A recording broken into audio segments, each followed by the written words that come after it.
বিসমিল্লাহির রহমানির রহিম। আসসালামু আলাইকুম রহমতুল্লাহ। এটা হচ্ছে ওমান সালালার ঐতিহ্যবাহী সালালা হাফা সাগর।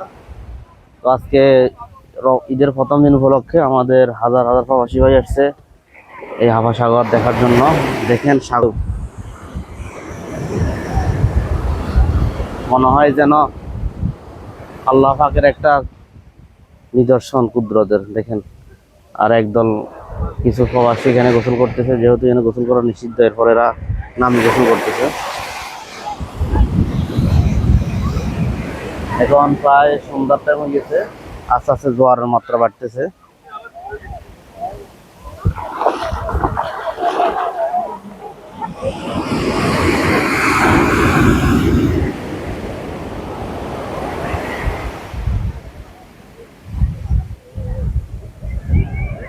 আর এটা হচ্ছে ওমান সালালা বন্দর, যেখানে কিছুদিন আগে ইরান ড্রোন হামলা করে একটা তেলের ডিপো পুরা জ্বালাই দিছে, 1 সপ্তাহ পর্যন্ত আগুন ছিল। আর এগুলো হচ্ছে বন্দরের জাহাজ দূরে। দেখেন অথই সাগর।